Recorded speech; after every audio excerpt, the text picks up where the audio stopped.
a donkey. So noong ang Panginoon ay papasok sa lungsod ng Jerusalem sa tinatawag natin ngayong Palm Sunday, na siya nating pinagdiriwang ngayon, ay nagpakuha siya ng mag-inang kabayo or donkey, buriko, na sasakyan.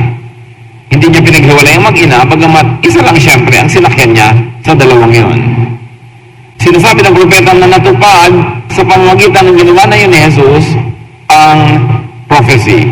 Matthew 21:6-11. The disciples left and did what Jesus had told them to do. They brought the donkey and its colt and laid some clothes on their backs. Then Jesus got on. Many people spread clothes on the road, while others put down branches which they had cut from trees. Some people walked ahead of Jesus of others and followed behind. They were all shouting, "Hooray for the Son of David! God is the one who comes in the name of the Lord. Hooray for God in heaven above." When Jesus came to Jerusalem, everyone in that city was excited and asked, Who can this be? The crowd answered, "This is Jesus, the prophet from Nazareth in Galilee." So binalabala ng kanyang mga disipulo yung mga hayop at doon umupo si Jesus at sumakay papasok sa lungsod. At siya naman sinalubong ng maraming mamamayan bilang pagsalubong sa isang hari ng mga dahon ng mga oliba, dahon ng mga palaspas at mga damit at mga telang kanilang inilatag sa daraanan. Sa Malolos, pagka ganitong Palm Sunday, merong kaugalian doon na naglalakad yung mga religious leaders. Ang tinatapakan naman nila mga tapis ng mga kababaihan na nung panahon pa ng ating mga ninuno ay nagsimula na yung tradisyon. Mga tapis naman na nilalatan para lakaran. It has become a cultural claim to that tradition. At sabi nila, yan, ang dumarating na yan ay si Jesus, ang propetang taga Nazareth. And hooray here, sometimes called Hosanna, could be read as save us. Save us. A warm welcome. Ang culture kasi ng mga Hudyo masyadong nakapremise sa salvation and condemnation. Kaya sa kanila napakahalaga yung salvation kasi napakadiin sa kanilang kultura yung condemnation and judgment. And here, Matthew connects the event with the old prophecy, Zechariah 9:9, and interprets it as a kingly act of Jesus. Para kay Zechariah, darating ang hari ng Israel, pero ang Zechariah na ito, ang hinihintay niya, Zechariah was waiting for a political Messiah, a political king and Savior. Will Jesus fit this expectation of a political king? Will he lead a political revolt or movement against Rome? Will he set up a political entity, a kingdom? Will his concerns be political and military? Malalaman natin sa mga masusunod na magaganap. Matthew 21:12-13. Sa pagpapatuloy ng kwento, Jesus went into the temple and chased out everyone who was selling or buying. He turned over the tables of the money changers and the benches of the ones who were selling doves. He told them, "The scriptures say, my house should be called a place of worship, but you have turned it into a place where robbers hide." Pagpasok nitong si Jesus sa templo, sa bakuran ng templo, ay nagalit na siya agad sa kanyang inabutan. Walang patumanggang komersyo, bilihan, palitan, tindahan. Palibasa, ang kultura ng Israel ay nakapremise sa condemnation of sin at sila ay umaasa sa offering of animals and blood sacrifices for the cleansing of sin. Nakadevelop na sila ng industriya na ang dami itong hayop na nabibili para siya mong i-offer. Hindi mo nadala-dala yung hayop. At marami siyempre na maging mga unfair trade practices. At sapagkat sa Israel ay hindi pinapayagan yung coin na merong nakaukit na mukha ng sino man, ang lahat naman ng dalang offering ng mga Israelitang nakatira sa ibang bansa ay mga coins galing sa bansang yon na may nakaukit na mukha ng hari o ng emperor, hindi tatanggapin sa templo ang ganong offering, kaya may money changers para palitan sila ng local coins na katanggap-tanggap sa offering. And again, a lot of corruption is happening as money changes hands. May mga money changer, may mga nagbebenta ng mga kalapati, mga hayop, at naging komersyo ang buong worship event. The place of worship became a place of and for sacrifice, commercialized sacrifice even. We should take note that guilt and sacrifice became the foundation of a worship system and an industry that was born of it. Sapagkat ang laging idinidinay kasalanan at guilt, lagi mong kailangan mag-offering, kailangan mo ng mga hayop na kakatayin para yung dugo ay mahugasan na yung kasalanan, naging isang malaking industriya, a very corrupting practice that was done only in the temple in Jerusalem, not in other places of worship. You must note, brothers and sisters, that the temple in Jerusalem does not represent all of the Jewish faith systems. Masyado lang nanaig, nakapangyari, yumaman, lumakas ang priesthood in Jerusalem at natabunan yung mga ibang mga quiet na mga ibang worship centers at mga ibang mga worship groups. At itong grupong ito ay masyadong naging corrupt. Itong grupong ito ang kinriticize masyado ng Panginoon. At mula sa grupong ito, humiwalay ang maraming Israelita tulad ng mga Essenes that developed their spiritual communities near the Dead Sea where the Dead Sea Scrolls were found. Kaya na-develop ang mga grupo katulad nila John the Baptist or the Baptizer na sila ay nagkikita-kita, nagtitipon-tipon sa mga ilang, sa mga kuweba, sa mga gubat, sa mga disyerto away from the temple. The temple system in Jerusalem was not the only religious system in Israel at that time. Masyado lang siyang nakapangyari, na centralized, yumaman, akala mo siya na talaga yung the only authority. And with that growth and power and wealth came a lot of corruption. Ito ang tinuligsa at inuna ni Jesus pagpasok niya bilang hari. Nilinis niya ang templo. So yung mga tao na sumalubong sa kanya bilang hari, matutuwa ba sila sa ginawa ni Jesus? Inaasahan nila siguro siya pupunta doon sa taluktok ng templo at magde-declare siya ng isang himagsikan laban sa Roma, magde-declare siya ng isang bagong political system, isang bagong kaharian because they welcomed him as king. But the people were to be disappointed. Jesus was not going to be a political king. He was not going to start a political movement. He was going to cleanse the worship system of the people. So the people were disappointed. That is why in less than a week, they would want Jesus to be crucified. Tinanggap nila si Jesus bilang hari ng Palm Sunday. By Good Friday, he was already dead. Bumaligtad ang mga tao kasi hindi naman yun ang inaasahan nila yung ginawa ni Jesus. Because the first kingly act of Jesus upon entry into Jerusalem was to cleanse the temple of corrupt commerce. It was hardly political. In effect, setting the people free from the religious, not political, burden. So pinalalayan ni Jesus yung mga tao mula sa mapabigat na relihiyoso, lalo yung walang katapusang bayaran, dilihan, hindi sa mga political oppressors, kundi sa religious oppressors. People had to be saved not only from hell, but from their temple system, which was making their life very hard. Always making them feel guilty to compel them to always make an offering. And the corruption that went with the offering system. So the first kingly act of Jesus was to detoxify worship. Tanggalin ang mga laso ng mga dumi ng religious system to deconstruct a major practice of the temple priesthood. That's why the temple priests wanted him dead. Jesus was going to hurt them where it mattered a lot, in their pockets. Masisira yung komersyo ng relihiyon. Alam niya ang relihiyon, may tendency sobrang maging komersyo. Binibili mo na yung kaligtasan, binibili mo na yung dasal, binibili mo na yung ritual, binibili mo lahat, ang mga itatapal sa katawan mo, sasabit sa iyong leeg. Lahat binibili. Siyempre, ayaw yun ng mga priests. Kaya galit sila kay Jesus.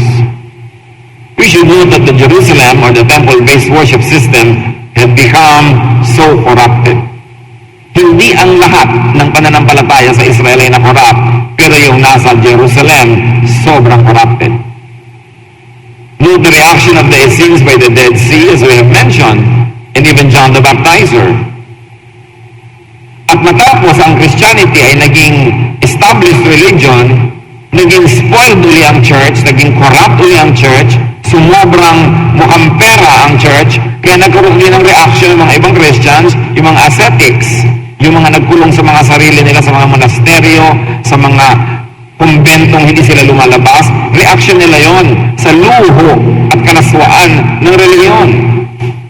Laging may mga nagre-react sa mga excesses of religion all throughout time. Kaya lang hindi sila laging sikat kasi hindi naman sa kanila nakafocus ang camera at hindi sila ang gumagawa ng news. Kahit false news, ang gumagawa yung makapangyarihan. As you know, history is always told by the winners. Pero laging may resistance to corrupted mainstream religion. At iyon ang unang-unang ginawa ni Jesus. To declare himself as king, not of this world, but of the spiritual world, of the heaven, he cleansed the temple of its corruption. So Jesus' act against commercial and ceremonial sacrifice was prophetic. Bakit niya pinigilan ang pagbibentahan ng mga hayop na kailangan patayin para magkaroon ng offering? Bakit niya pinigilan ang kutakot-takot na komersyo?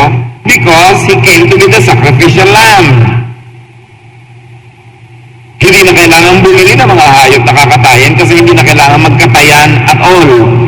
Dahil siya na yung mamamatay para sa kasalanan ng sanlibutan. He came to offer the perfect sacrifice na hindi kailangan ulit-ulitin buwan-buwan, taon-taon. He came to make the ceremonial, especially commercial sacrifice, irrelevant and needless. The arrival of Jesus in Jerusalem started to make the temple irrelevant. Bakit? Without animal sacrifice, there will be no need for the temple, which has become the center of sacrifice. Because now Jesus would sacrifice himself in replacement of all sacrifices of all time. And besides, in spite of the sacrifices, nothing was really achieved in behalf of the supplicant or the people who are making the sacrifice. Hebrews 10:1-4. The law of Moses is like a shadow of the good things to come. Anino lang ng darating na magandang bagay pero hindi pa rin yan ang magandang bagay. The shadow isn't the good things themselves because it cannot free people from sin by the sacrifices that are offered year after year. Sabi niya, alam niyo ang batas ni Moses, pakita pa lang, extra, patikim, pahimakas ng darating na real thing. Hindi yun ang real thing sapagkat ang mga sakripisyong yan taon-taon namang gawin ay wala namang na-achieve, walang nagagawa. If there were worshippers who already have their sins washed away and their consciences made clear, there would not be any need to go on offering sacrifices. But the blood of bulls and goats cannot take away sins. It only reminds people of their sins from one year to the next. Sabi niya, alam niya lahat na inutos si Moses na yan, hindi yan ang tunay. Yan ay introduction lang sa tunay. At ngayon dumating na ang tunay, dapat tama na introduction at tanggapin niya na yung tunay. Kahit magpatiwati-wari kayo ng ka-offer ng mga baka, ng mga hayop, mga kambing, wala kayo na-achieve. Lalo niyo lang naaalala na makasalanan kayo kasi hindi kayo kayang linisin ng mga dugo ng hayop. Kaya yun ang unang in-address ni Jesus. Time of change has come. I am the Lamb of God. I will die for you. My blood will cleanse you. There is no more need for all of these sacrifices, especially that you are paying so much money for it. Because the salvation is free. It is not cheap, but it is free. Very clearly, the law of Moses was not the real thing. It was not the means to, nor the end of all things. Hindi siya ang daan patungo sa kaligtasan at hindi siya ang kaligtasan. Siya ay nagpapaalam lang na kailangan yung maligtas. At ang kaligtasan yun, nasa kamatayan sa pagbabayad ng kasalanan ng mga tao ng Panginoong Yesus. Hebrews 10:5-6. When Christ came into the world, He said to God, "Sacrifices and offerings are not what you want, but you have given me my body. No, you are not pleased with animal sacrifices and offerings for sin." Very clear. Sabi ni Jesus sa Ama, hindi kayo natutuwa sa mga hayop na kinakatay para sa pagliligtas sa tao, paglilinis sa tao. Hindi yan ang gusto nyo. Kaya binigay niyo sa akin ang aking katawang ito. Ito ang ibibigay na handog para sa kaligtasan ng mga tao, sapagkat ito lang ang katanggap-tanggap sa Ama. Jesus Himself declares that God does not want sacrifices and offerings for the forgiveness of sins. Kaya sobrang katakataka na maski sa panahon natin ngayon, maraming Kristiyanong gustong buuin uli ang templo sa Jerusalem. Para ano? Yung templo ay para sa offering ng mga hayop. Para mag-offer uli tayo ng mga hayop? Di baliwala ang kamatayan ni Jesus kung bubuuin mo pa uli yung templo. Inilipat na nga yung templo sa puso ng mananampalataya. Na kahit nasaan ka, nandun ang templo ng Diyos. Ise-centralize mo uli sa Jerusalem. Ano? To empower the Jews? To empower that nation? Samantalang in-empower na ng Diyos ang lahat ng mananampalataya sa lahat ng lugar, sa lahat ng oras, para yung kapangyarihan ng Diyos available to all who believe. It is no longer centralized in Jerusalem, and many people now want to centralize it there again, in direct contradiction to the ministry of Jesus. And yet they are deceived into thinking that they are pleasing God by wanting to build the temple again. Hinayaan na ng Diyos na masira yun. Kung gusto mo naman Diyos na mabuo yun, di sana hindi na niya hinayaan masira.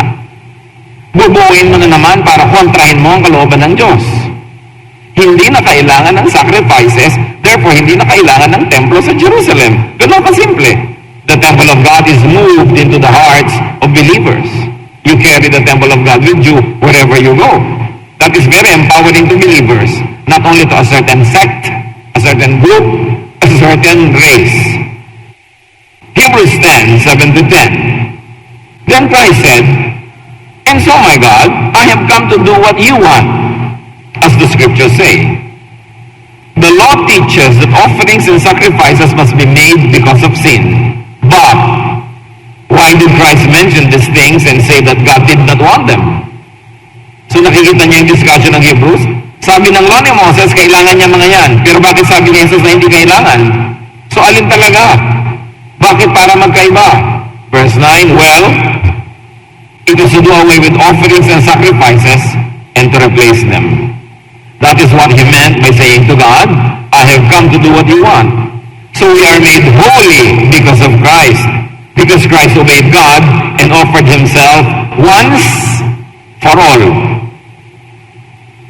So sinabi ni Jesus yan at nilinaw niya para mapalitan na ang paniniwala ng mga tao sa mga hayop at mga baka at mga dugo ng hayop.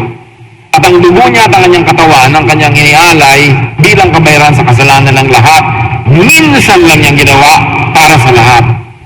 Para sa lahat ng tao, sa lahat ng panahon, sa lahat ng lugar. It means there is no more need for any additional sacrifice or any repetitious sacrifice because the blood of Jesus offered once was good for all.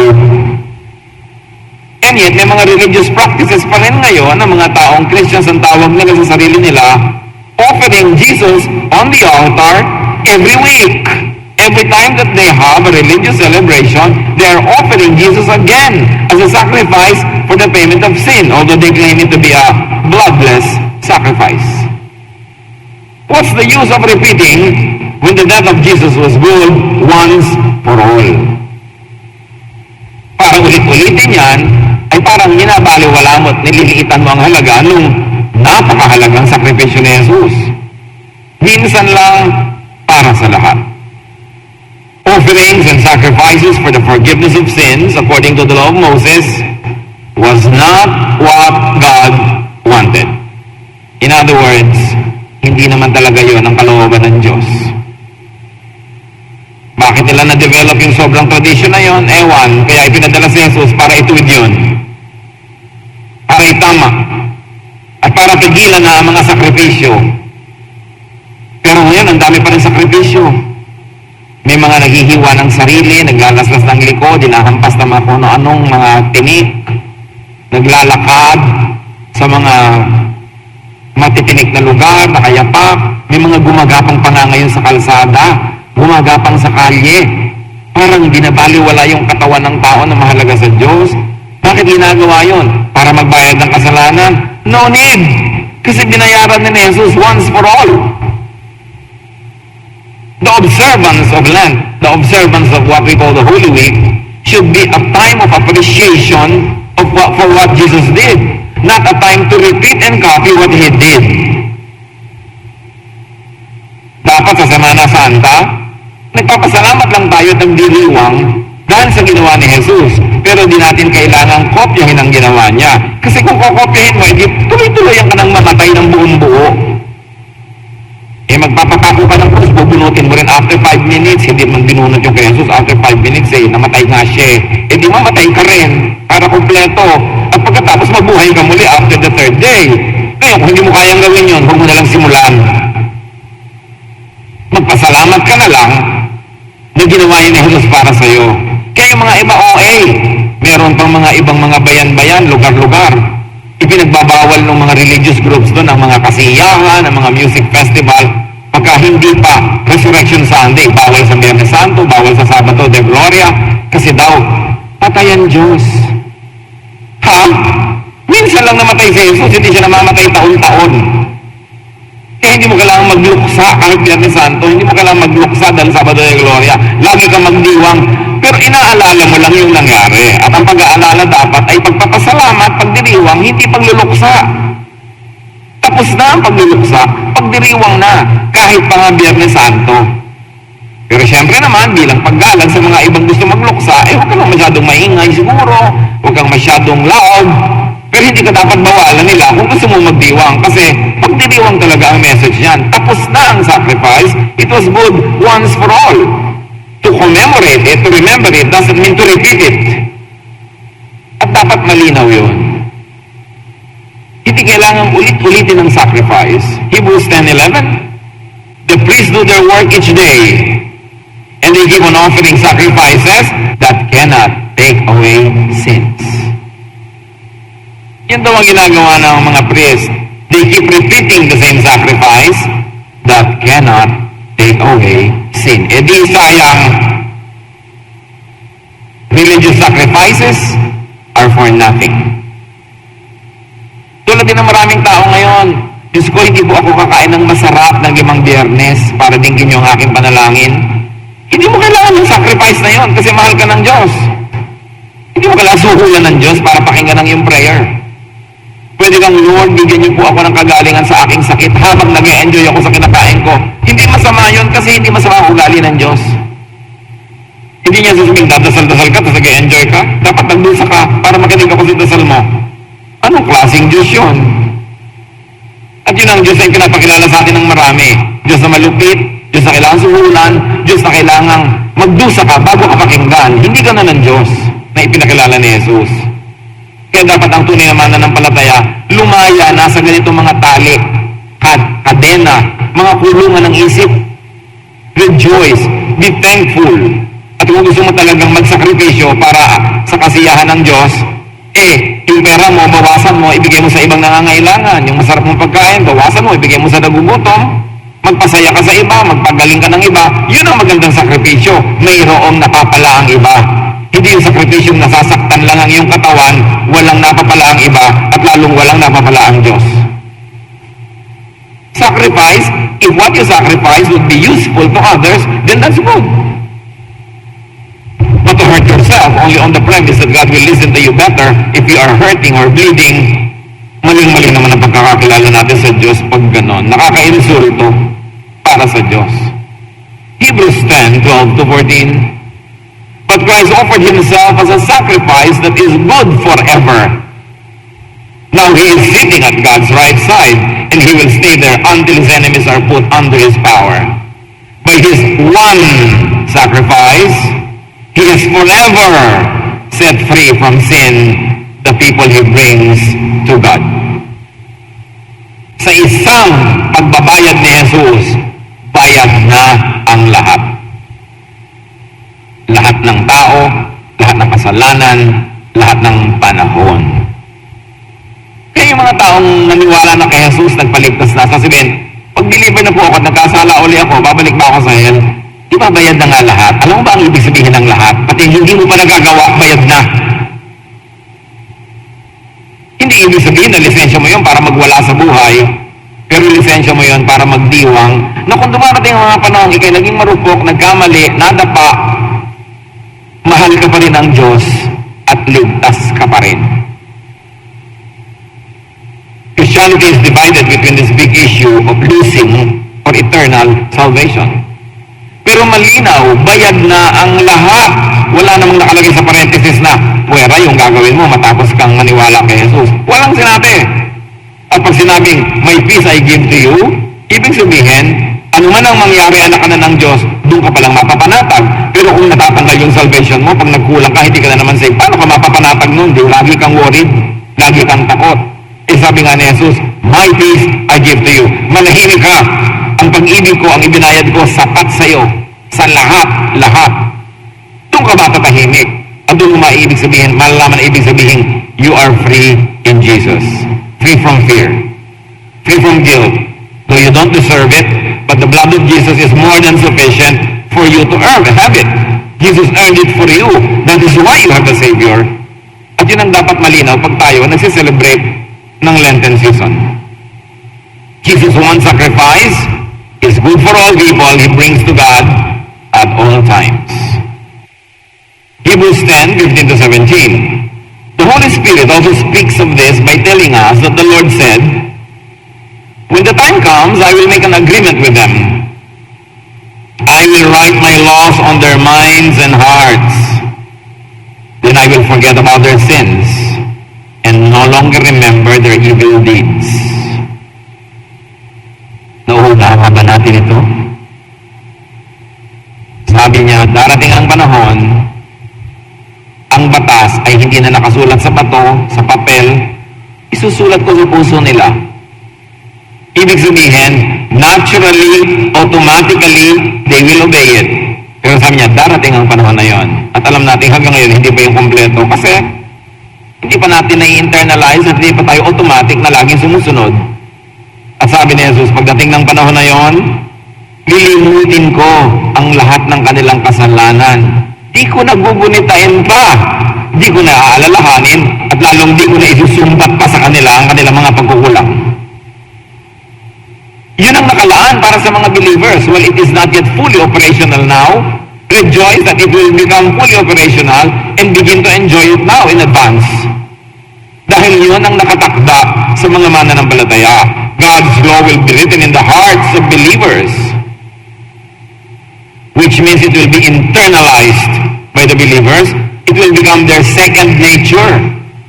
Hindi mo na kailangan labanan ang sarili mo para sumunod sa batas ng Diyos, kasi yung batas ng Diyos, yun ang magiging gusto mo talaga, yun ang sarili mo talaga, therefore wala nang struggle. God's law will be unlike Moses' law, which was written on stone. Yung law ni Moses nakasulat sa bato, nasa labas mo yun. Hindi ikaw yun, nasa labas yun, pinipilit mo lang sumunod doon. Pero darating ang panahon, babaguhin ang mga mananampalataya na nasa puso na nila yung batas ng Diyos, sila na yun, internal na yun, automatic, hindi na nila i-break. But until the time comes, you depend on God's grace for now. Pero yun ang nakatakda at yun ang magaganap. God will forgive and forget the whole issue of sin. Not only your personal sin, but the whole business of sin will no longer be in our vocabulary. Hindi na yung kasali sa usapan, because we will all live under the grace of God. Hindi tulad ng napakaraming religious activities and teachings ngayon, focus on sin and guilt. And the result, of course, is condemnation. And then you will be moved into making offerings tulad ng inuligsa ni Jesus doon sa templo. Ezekiel 36:26, I will give you a new heart and and put a new spirit in you. I will remove from you your heart of stone and give you a heart of flesh.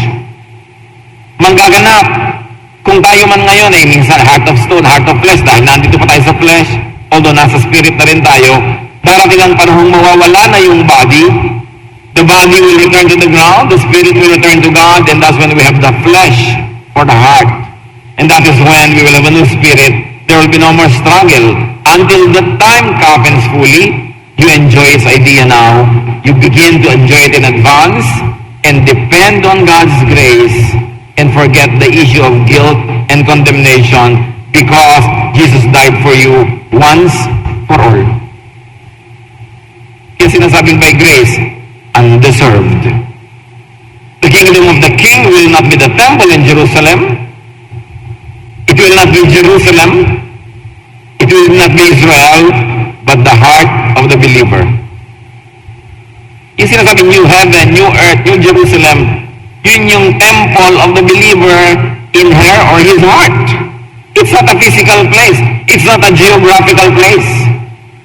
Kasi pag ginawa mo na naman geographical yan, may empower mo na naman yung mga priests sa Israel, sa Jerusalem, na siya ang number one na tinuligsa ni Jesus. Ano, ulitan na naman ang buong problema? Iba na.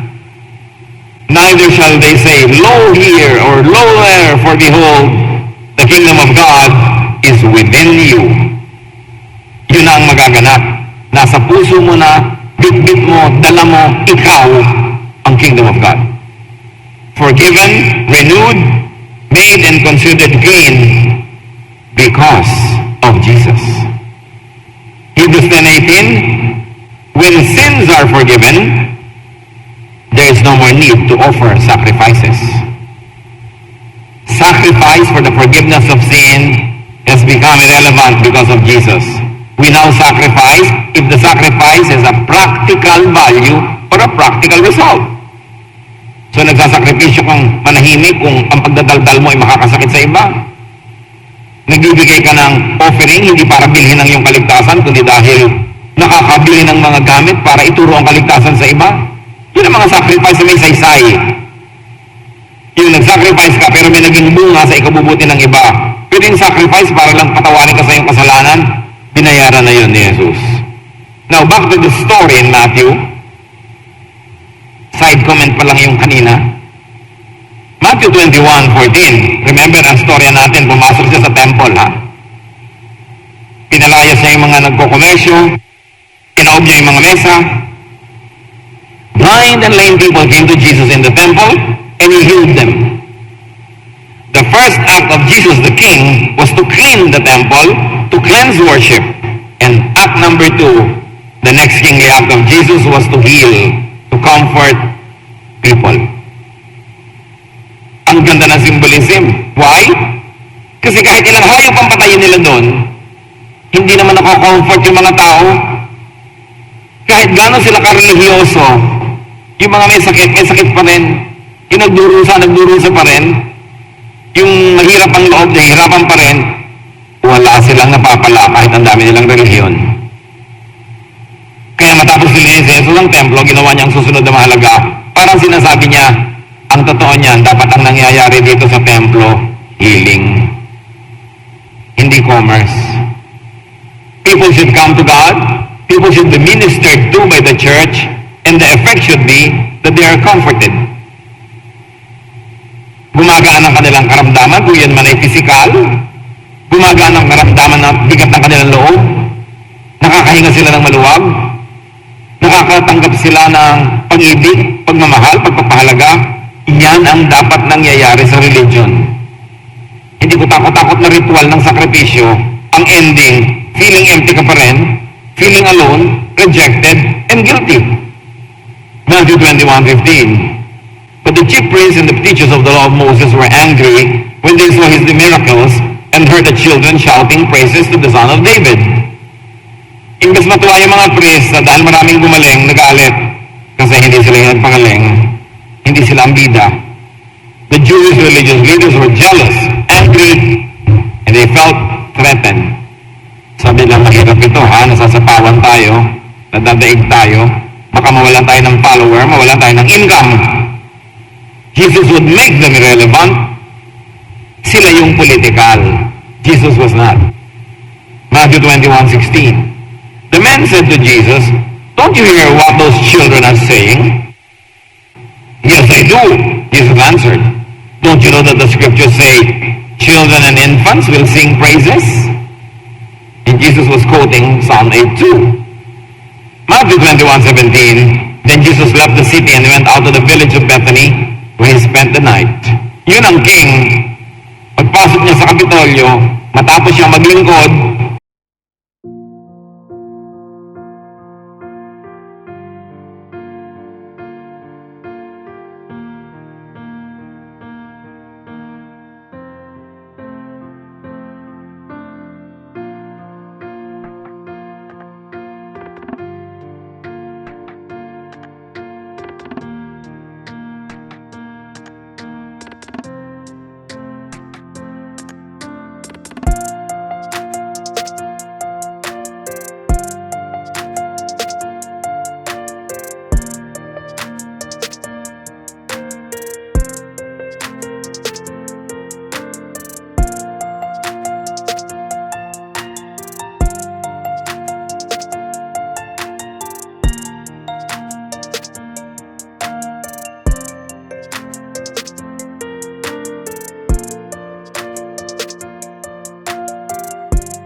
many acts of the so-called churches of Christ are so priestly, like in Jerusalem, so Pharisaic, like in Jerusalem, and so political, like in Jerusalem.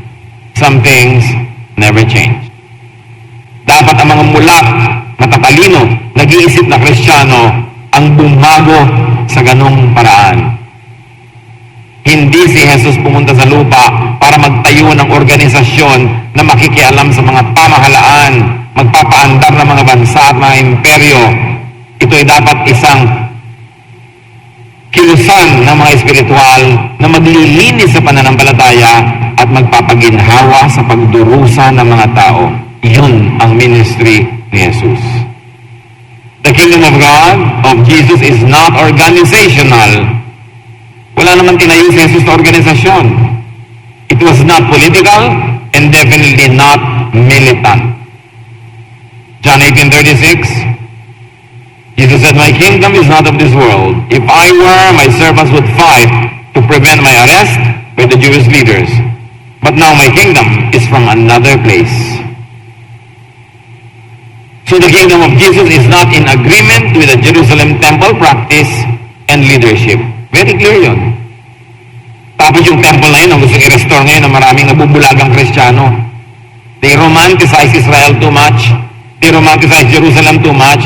It was the very temple that Jesus cleansed because it was corrupt. Beware of any impulse or teaching that advocates for the revival of Christianity or Judaism as political or military force. Beware of seductions. Umiwas sa mga panunukso, mga mapanuksong mga guni-guni para ang Kristyanismo o Judaism ay gawing political force. The kingdom of God, of Jesus, is about healing the sick. You want to expand God's kingdom? Heal the sick. With or without doctrine, you heal the sick. That is pure doctrine. Heal those who are physically and emotionally sick. That is pure religion. The kingdom of Jesus is about comforting suffering people. That is missions. Hindi lang religious conversion, mapasunod mo sa iyong sekta, maging member na yung church. Truest mission is to comfort people. That was the ministry of Jesus. It's about accepting the rejects of society. When you accept the rejects of society, you are doing the work of Jesus, minus the religious label. The kingdom of Jesus is about ending the oppressive religious system of sacrifices and of offerings, spread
Tulad ng storya ng prodigal son.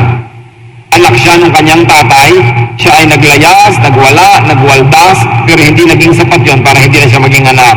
Nung bumalik siya, tanggap na tanggap siya na para hindi siya umalis at mahal siya as usual. Yun ang pag-ibig ng Diyos. Huwag kayong magpabulag sa mga laging nananakot who blackmail you into perfection so you don't lose God's love. Ay, pag nagkamali ka, hindi ka na mahal ng Diyos. Pag nagkamali ka, condemn ka na uli. Hindi yun ang turo ni Jesus. Turo yun ang mga nananakot. Yung those who blackmail you into holiness. Dapat, you are being holy, you are being perfect, being made perfect because you love God. But in times that you fail, you know that the love of God sustains you at mahal ka pa rin. At yun dapat ang mensahe natin sa ating sarili at sa ating kapwa. Matthew 11:26. John the Baptizer was in prison when he heard what Christ was doing. So John sent some of his followers to ask Jesus, "Are you the one we should be looking for, or must we wait for someone else?" Jesus answered, "Go and tell John what you have heard and seen. The blind are now able to see, the lame can walk, people with leprosy are being healed, and the deaf can hear. The dead are raised to life, and the poor are hearing the good news. God will bless everyone who doesn't reject me because of what I do." Sabi ni John the Baptist, kasi nauna siya kay Jesus eh. Tapos nakulong siya. Nung nabalitaan niya ang ginagawa ni Jesus, nagpadala siya ng mensahero, itanong nyo, kayo na po ba yung hinihintay namin? Kayo na ba yung the one, the Savior? Kayo na ba yung the kingdom of God? At sabi ni Jesus, sabihin mo kay John,